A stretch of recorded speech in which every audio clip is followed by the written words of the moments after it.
Good morning students. आज हम पढ़ेंगे हिस्ट्री का chapter number 3, retaliation and struggle of British empire. अंग्रेजों के समय में, अंग्रेजी साम्राज्य के समय में विरोध और संघर्ष। The western countries discovered colonies in various countries to fulfil their economic objectives and establish their colonies there later and they establish their empire as these places. जो विदेशी जो देश, वेस्टर्न देश थे, पश्चिमी जो देश थे, उन्होंने कॉलोनी खोजी दूसरे अलग अलग देशों में अपनी इकोनॉमिक ऑब्जेक्टिव को पूरा करने के लिए और इस्टेब्लिश की अपनी कॉलोनी वहाँ पर, और फिर बाद में वहाँ पर अपना साम्राज्य भी स्थापित कर लिया, जहाँ पर उन्हीं जगहों पर जहाँ पर उन्होंने कॉलोनीज बनाई थी। British colony period in India started with treasury, atrocities and exploitation. जो ब्रिटिश कॉलोनी पीरियड था भारत में, उसमें भारत ने बहुत उत्पीड़न और अत्याचार और संघर्ष को सहा। Right from ancient time India has been prosperous nation. पुराने समय से ही भारत एक समृद्ध देश था, राष्ट्र था। Therefore along with world others countries, इसके साथ ही देश के दूसरे देशों ने, the Britisher have also been search for opportunity to exploit India. अंग्रेजों ने भी भारत को एक्सप्लॉइट करने का यानी उत्पीड़न करने का, उनका एक दबाने का मौका ढूंढ लिया। The britisher arrived in India in the form of traders. अंग्रेज भारत में व्यापारियों के रूप में। Shortly they transformed from traders into rulers, और फिर उन्होंने धीरे धीरे खुद को व्यापारियों से किस में बदल लिया? शासकों में। ड्यू टू द ब्रिटिशर्स, अंग्रेजों की वजह से India social economic and cultural system suffered a significant setback. अंग्रेजों के कारण ही भारत की सामाजिक, आर्थिक और सांस्कृतिक जो प्रणाली थी, व्यवस्था थी, वो एक बहुत पिछड़ गई, पीछे रह गई। Spirit of independence from 1715 CE to 1857 CE, मतलब स्वतंत्रता की लहर 1757 से 1857 के समय में। On 23 September 1600 CE, some major British traders started the governor and the company merchant of London trading into the East Indies। तो 23 दिसंबर 1600 CE को कुछ बड़े अंग्रेज व्यापारियों ने the governor company of merchant of London trading into east India नाम से एक जॉइंट वेन्योर कंपनी स्थापित की, ईस्ट इंडिया कंपनी के नाम से। On 31st December 1600 CE, Elizabeth first granted a charter to the company।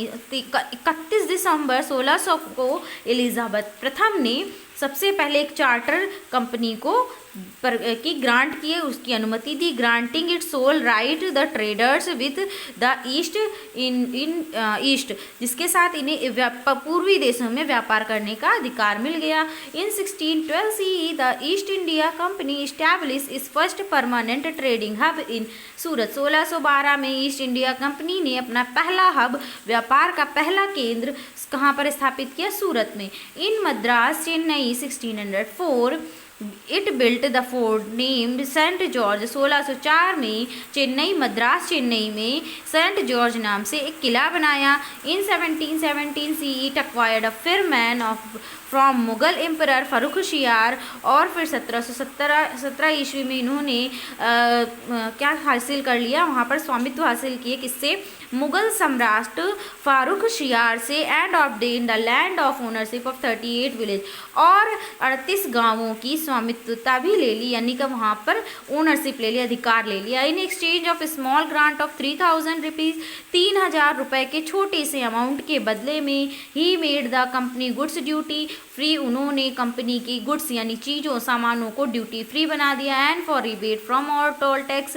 और सारे टोल टैक्स को से भी फ्री कर दिया। ही allowed the britisher issues Dastak, उन्होंने ब्रिटिशर्स को एक दस्तक अलाउ कर दिया।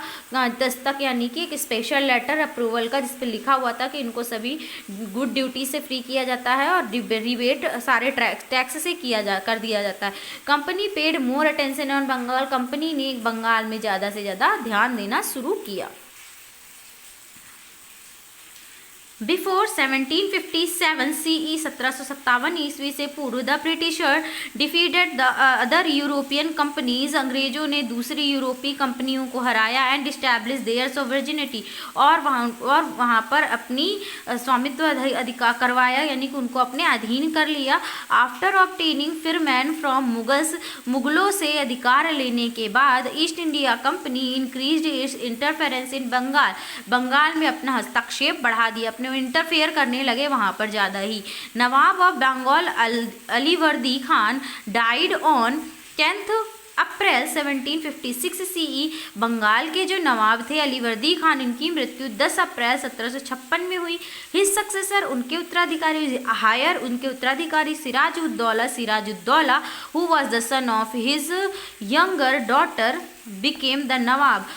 उसके बाद उनके उत्तराधिकारी सिराजुद्दौला, जो उनकी बेटी के बड़े बेटे थे, मतलब अलीवर्दी खान की बेटी के बेटे थे, वो नवाब बने। ऑन द अदर हैंड, जबकि दूसरी तरफ शौकत जंग द गवर्नर ऑफ पूर्णिया, जबकि जो दूसरी तरफ शौकत जंग जो थे गवर्नर थे पूर्णिया के, ऑल्सो विजिटेड टू बिकम नवाब विज्ड, और वो भी नवाब बनना चाहते थे। एक तरफ तो सिराजुद्दौला को बनाया गया, जबकि दूसरी तरफ शौकत खान भी बनना चाहते थे नवाब वहाँ के। The britisher took benefit of this conflict, अंग्रेजों ने इन दोनों के बीच के झगड़े का क्या उठाया, फ़ायदा उठाया। And started providing protection to those who were opposing the Nawab, और फिर जो नवाब के खिलाफ विरोध कर रहे थे उनको क्या करा, उन्होंने संरक्षण दिया, मतलब सिराजुद्दौला के खिलाफ विद्रोह करने वालों को। Several dispute regarding financial issue aroused between the Nawab and the britisher,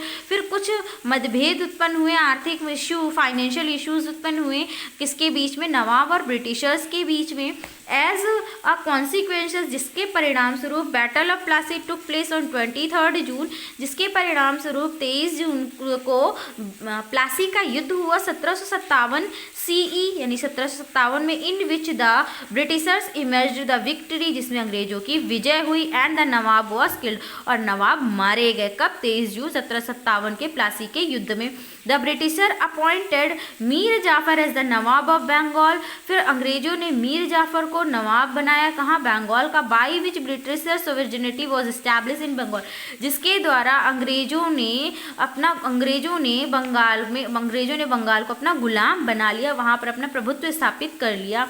in 1760 CE, when Mir Jafar became unable to fulfill his financial obligations toward the Britishers made Mir Qasim as the Nawab। फिर जब मीर जाफ़र 1760 में, जब मीर जाफ़र उनकी सभी financial ज़रूरतों को पूरा करने में ब्रिटिशों की अनेबल हो गए, यानी समर्थ नहीं थे, तब अंग्रेज़ों ने मीर कासिम को नवाब बना दिया। After becoming the nawab, Mir Kasim नवाब बनने के बाद made efforts for administrative reform in Bengal. जब मीर कासिम नवाब बन गया तो उसने प्रयास किया कि वहाँ पर बंगाल में कुछ प्रशासनिक सुधार किए जाए, but he was unable to do so, लेकिन वो ऐसा करने में अनेबल था, सक्षम नहीं था, due to corruption and British interference, क्योंकि वहाँ पर भ्रष्टाचार था और अंग्रेजों का भी हस्तक्षेप था, इंटरफेयर था। Dispute related in financial issue and several facilities began to rise between nawab and the British. फिर क्या हुआ, कुछ विवाद होने लगे फाइनेंशियल इशू पर, कुछ सुविधाओं को लेकर बढ़ गए नवाब के बीच में और अंग्रेजों के बीच में। एज अ कॉन्सिक्वेंसेस, जिसके परिणाम स्वरूप the battle of Buxar took place on 22 अक्टूबर 1764। बक्सर का युद्ध हुआ 22 अक्टूबर 1764। प्लासी का कब हुआ था, 23 जून 1757, उसके लगभग 7 ईयर्स के बाद। In which the Nawab was defeated and Britisher emerged as victorious, जिसमें नवाब की फिर से हार हुई, यानी कि मीर कासिम की, और अंग्रेज जीत गए। This battle proved to be very deadly for Indians, ये युद्ध बहुत ही खतरनाक साबित हुआ भारतीयों के लिए। आफ्टर दिस बैटल, इस युद्ध के बाद, the Britishers got the civil rights of Bengal, अंग्रेजों को बंगाल के सभी सिविल अधिकार प्राप्त हो गए। बिहार और उड़ीसा, बंगाल, बिहार, उड़ीसा पहले एक था, एक एक ही में था, वो बाद में अलग हुआ, उसके सारे अधिकार प्राप्त हो गए। By this Indian traders and industry suffered setback, जिसके बाद भारतीय व्यापारी और उद्योग दोनों ही पिछड़ गए। क्या हो गए? पिछड़ गए। स्ट्रगल ऑफ ब्रिटिश, ये हमें टॉपिक नहीं पढ़ना, ये आपके सिलेबस से कट हो गया है। तो अब हम पढ़ेंगे कहाँ से? ये है टॉपिक। अब हमारा नेक्स्ट टॉपिक यहाँ से है, फ्रीडम स्ट्रगल ऑफ 1857, 1857 का क्या होगा? स्ट्रगल, संघर्ष। Before 1857 CE east India company faced opposition from the provincial state and princely state farmers and tribal soldiers continuously for 100 years. 1857 से पहले ईस्ट इंडिया कंपनी को कुछ विरोध सामना करना पड़ रहा था प्रोविंशियल स्टेट, सामंती राज्यों, प्रिंसली राज्यों से, फार्मर्स किसानों से, और कुछ ट्राइबल सोल्जर्स यानी कि भील सैनिकों से लगातार 100 सालों तक संघर्ष सहना पड़ा।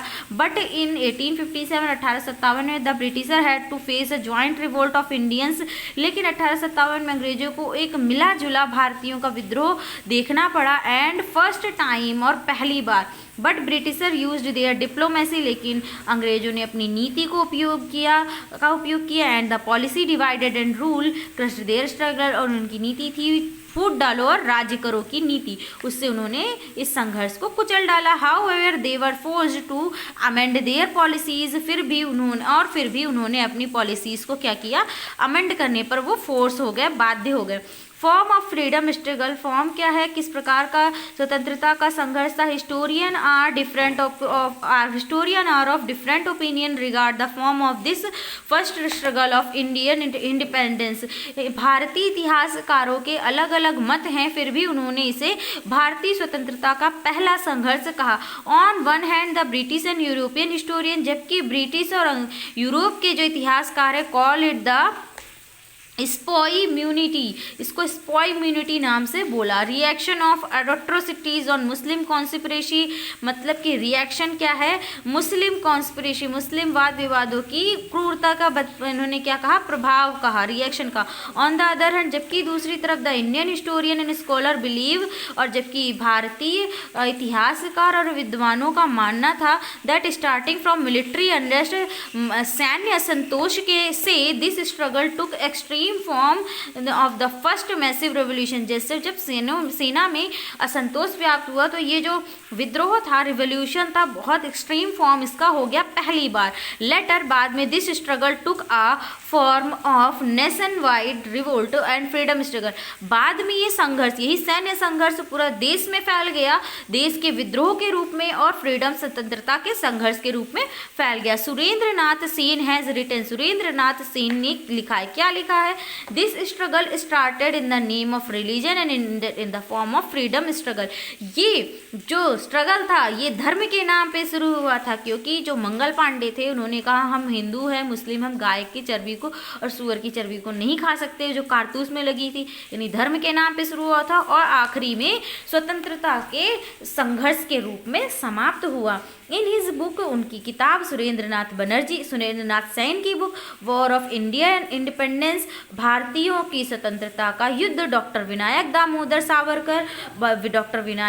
Savarkar has called this struggle as the Indian war of independence, जबकि डॉक्टर विनायक दामोदर सावरकर ने भारतीयों के स्वतंत्रता के इस युद्ध को अपनी बुक, डॉक्टर विनायक दामोदर की बुक में वॉर ऑफ इंडियन इंडिपेंडेंस कहा, यानी भारतीयों का स्वतंत्रता का युग।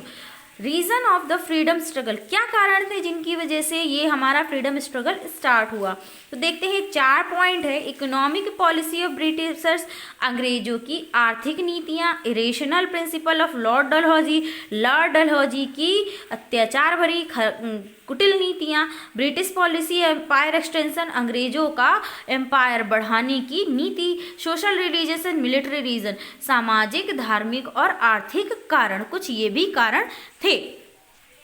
ठीक है, तो अब हम पढ़ेंगे ट्राइबल मूवमेंट। तो अब नेक्स्ट टॉपिक हम जब पढ़ेंगे तो पढ़ेंगे क्या? ट्राइबल मूवमेंट यानी जनजातीय विद्रोह। बाकी बीच का हमारा पोर्शन कट है इस चैप्टर में से, उतना नहीं आएगा। ठीक है, तो हम इतना ही पढ़ेंगे और इसको हम नेक्स्ट वीडियो में कंटिन्यू करेंगे। Okay, thanks for watching.